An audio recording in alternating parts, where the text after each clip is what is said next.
Olá, meus amigos e minhas amigas. Vamos para mais uma aula da disciplina de Química Geral. Hoje falaremos sobre a ligação metálica. Ligação metálica. Beleza, vamos nessa.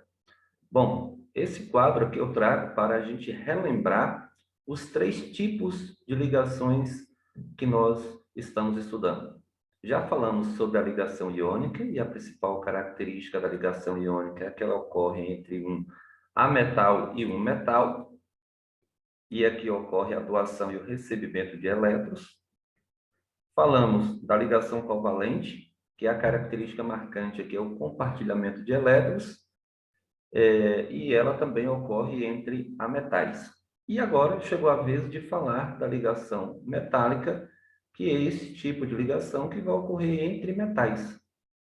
E aí a característica básica dela vai ser que os cachos de elementos metálicos envoltos por uma nuvem de elétrons, chamada nuvem eletrônica, desenvolve essa capacidade de união. Então vamos nessa. Antes de falar aqui especificamente sobre a ligação metálica, vale ressaltar que ela não tem um modelo didático, matemático, tá? Conforme a gente viu nas ligações iônicas e covalentes, respectivamente. Lembrando também que as ligações iônicas e covalentes seguem a regra do octeto, com algumas exceções. Já a ligação metálica não segue essa regra do octeto. Vale ressaltar e vale relembrar onde estão os metais na tabela periódica e quais as características que a gente pode observar nestes átomos, tá? Nos átomos dos elementos metálicos. Então, primeiro, eles estão aqui na família 1A, que são os metais alcalinos, com exceção do hidrogênio. Eles estão na família 2A, que são os metais alcalinos terrosos. Então, na família 1A apresenta um elétron na última camada, na família 2A, dois elétrons na última camada. E aí nós temos esses metais aqui, que são chamados metais de transição. E temos ainda aqui alguns metais que estão aqui na família 3A, ou no grupo 13, encabeçado aqui pelo alumínio, tá? Conforme a gente pode observar na legenda aqui, está escrito aí, ó, outros metais.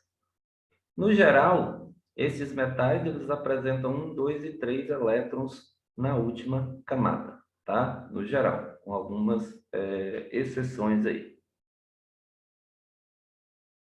Bom, esse é um átomo de um elemento metálico, neste caso aqui especificamente do alumínio, onde a gente observa a distribuição de elétrons nas camadas K, camada L e camada M. Conforme nós falamos, essa característica marcante de apresentar 3 elétrons na última camada, tá? No caso aqui específico do alumínio, mas poderia ser um elétron na última camada, como potássio, e 2 elétrons na última camada, como magnésio. Bom, antes de falar da ligação metálica e mostrar ali o modelo dos retículos cristalinos, a gente fala um pouquinho da importância dos metais, né? Então, foi assim, um passo importante para a evolução da humanidade. No entanto, que historicamente nós temos a idade ou era dos metais. É o período que a humanidade foi capaz de fabricar ferramentas a partir de metais, como o cobre, bronze, na verdade, o bronze é uma liga, né? Vamos falar sobre ela um pouquinho mais na frente, e o ferro. Isso, pessoal, em torno de 4.500 a 4.000 anos antes de Cristo. Então, o que foi criado naquele período? Novas vasilhas e potes para armazenar comida, armas para caçadores e guerreiros, novas ferramentas agrícolas e desenvolvimento de atividades como artesanato, comércio e transporte.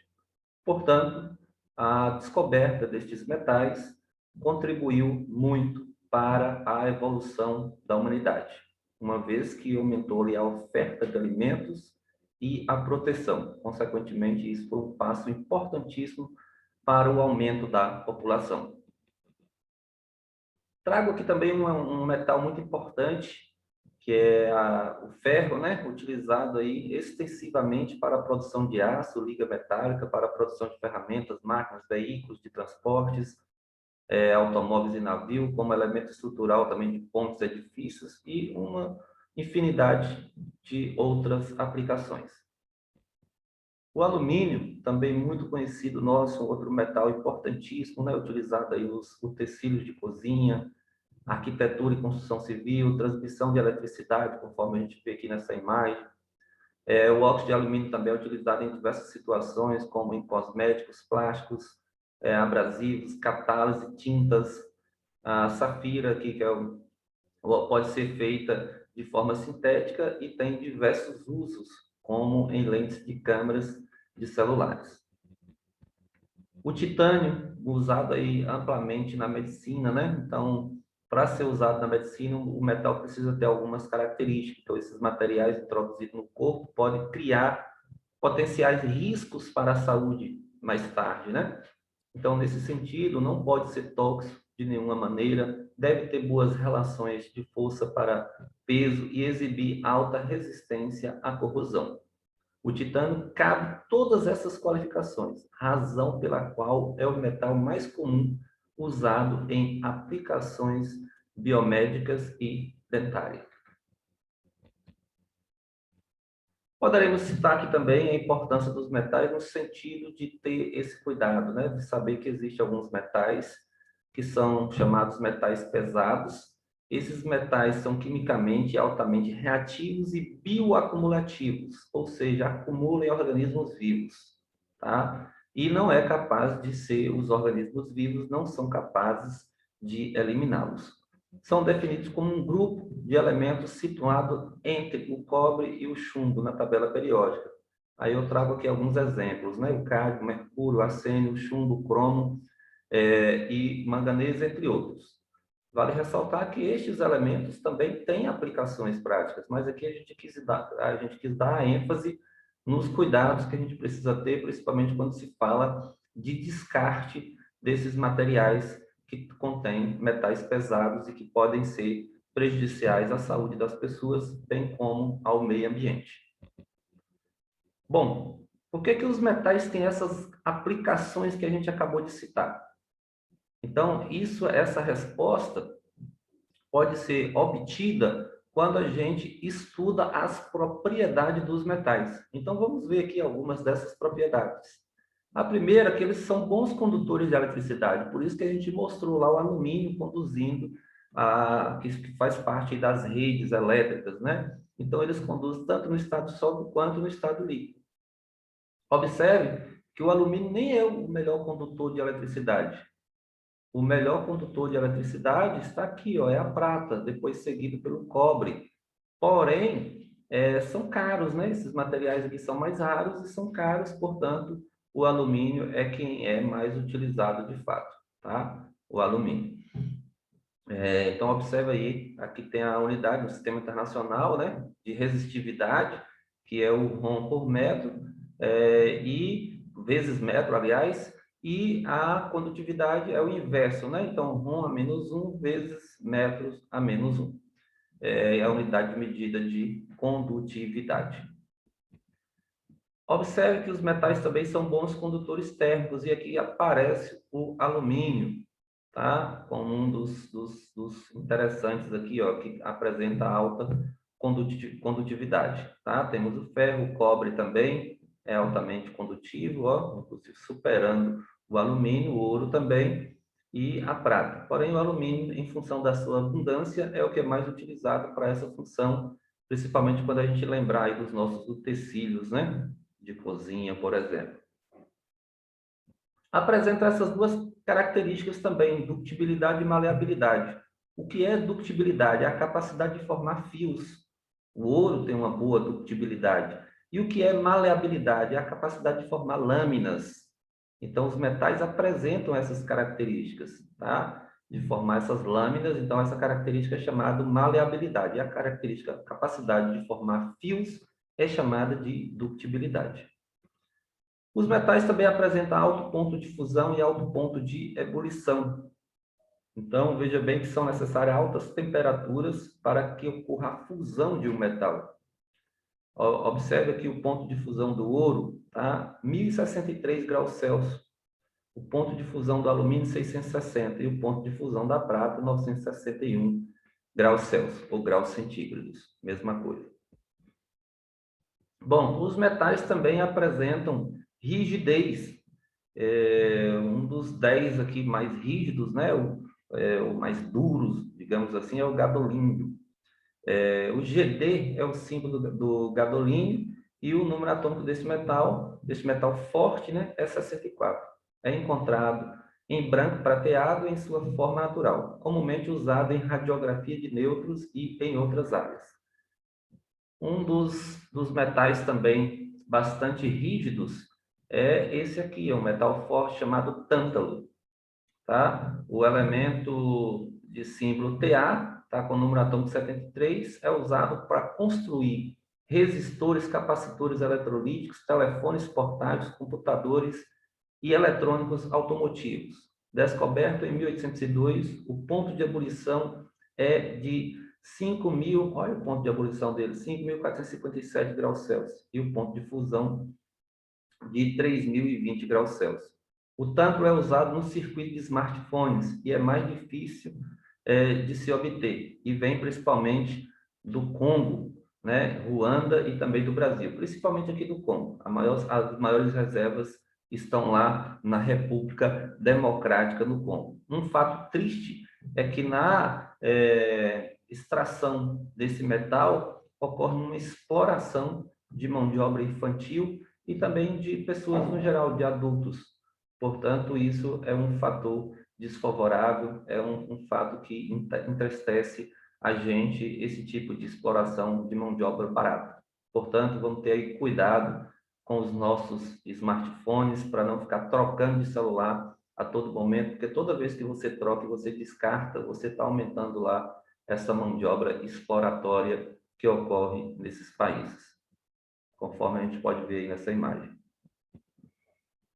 Os metais também apresentam grandes densidades. Veja aqui alguns das substâncias mais densas do mundo, dentre elas temos aí os metais.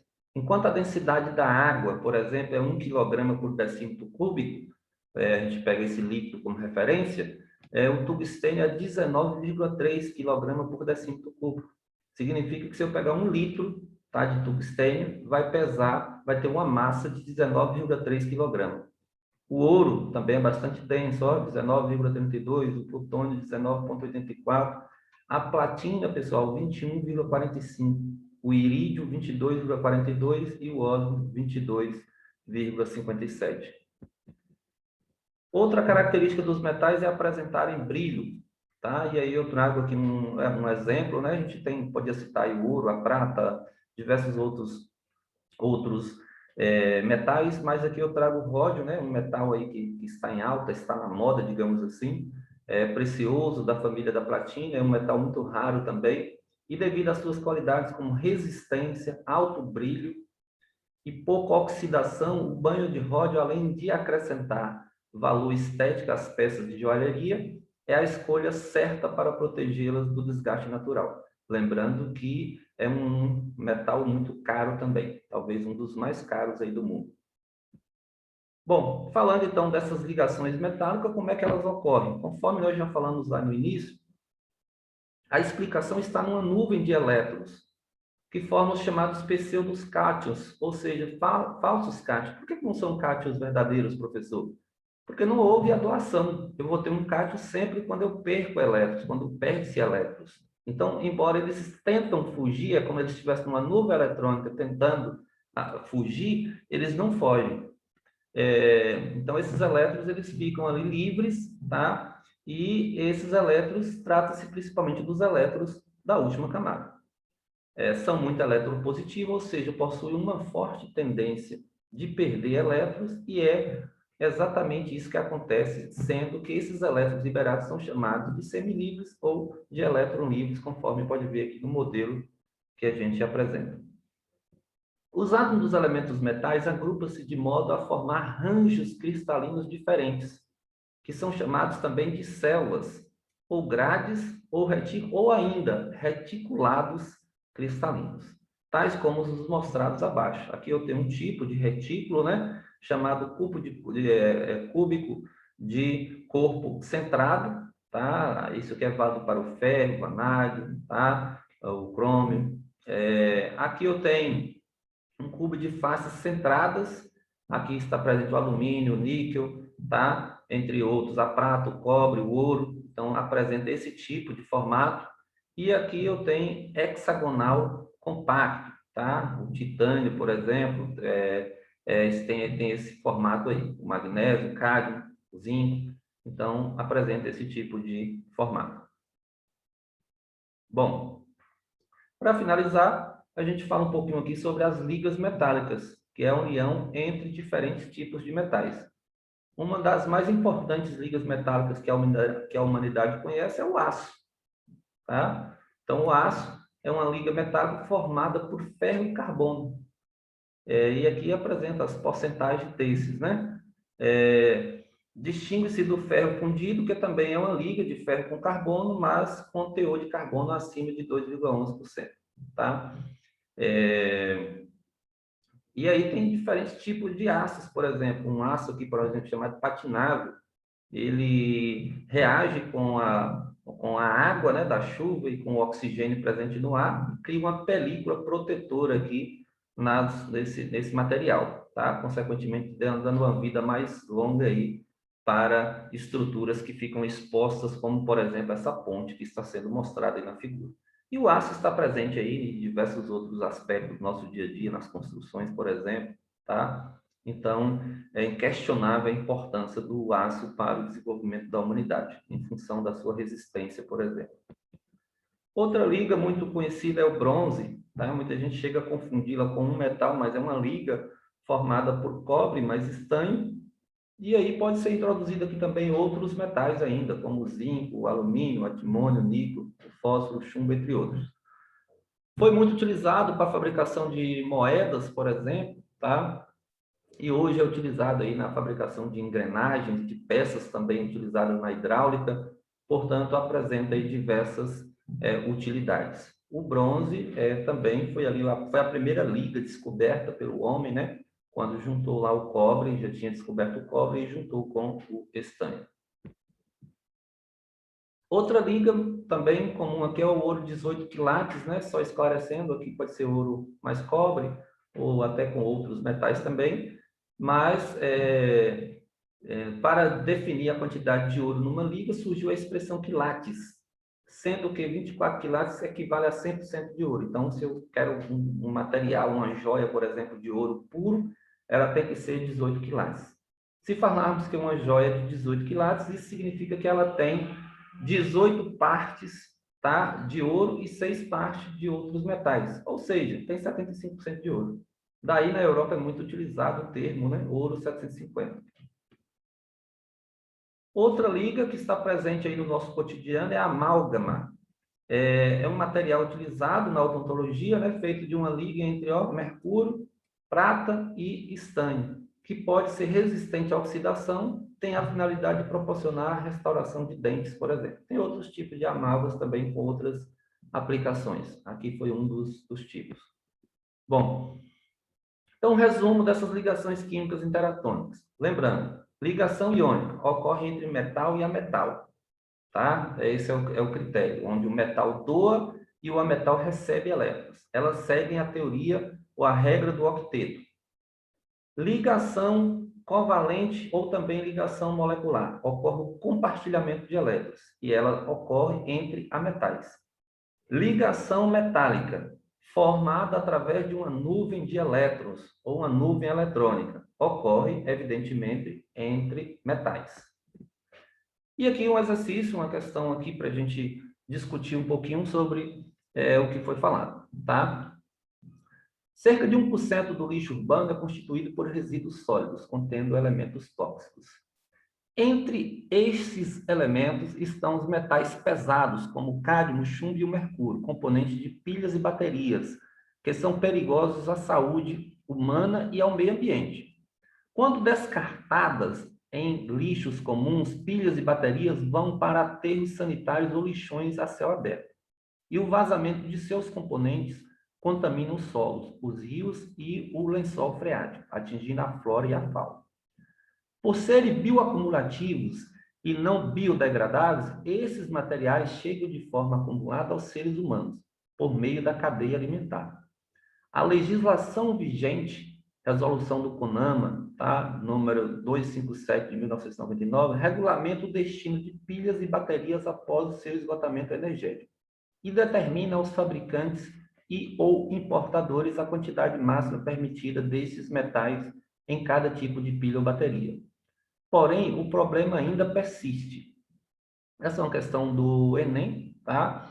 E aí, uma medida que poderia contribuir para acabar definitivamente com o problema da poluição ambiental por meio de metais pesados, por metais pesados relatado no texto, seria deixar de consumir aparelhos elétricos que utilizam pilha ou bateria como fonte de energia.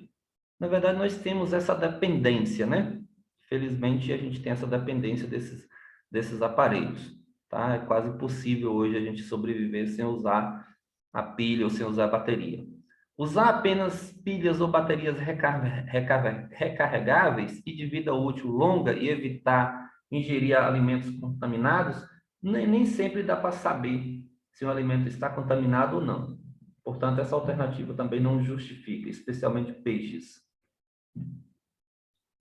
Devolver pilhas e baterias após o esgotamento da energia armazenada à rede de assistência técnica especializada para repasse a fabricantes ou importadores, se eles não tiverem uma logística de reciclagem ou algum sistema que possa recuperar ou reutilizar, nada vai adiantar. Ela vai de novo receber lá, vai para um determinado espaço, vai acabar indo para o meio ambiente. Outra, criar nas cidades, especialmente naquelas com mais de 100 mil habitantes, pontos estratégicos de coletas de baterias e pilha para posterior repasse a fabricantes e importadores, cairia na mesma situação. E aqui em cima, a última alternativa, exigir que fabricantes invistam em pesquisa para a substituição desses metais tóxicos por substâncias menos nocivas ao homem e ao ambiente, e que não sejam bioacumulativos.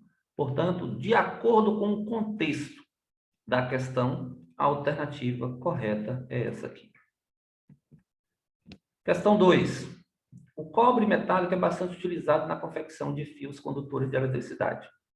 Baseado na propriedade de condutividade elétrica dos metais, pode-se afirmar a respeito do fio de cobre o que? Aí marque a alternativa correta.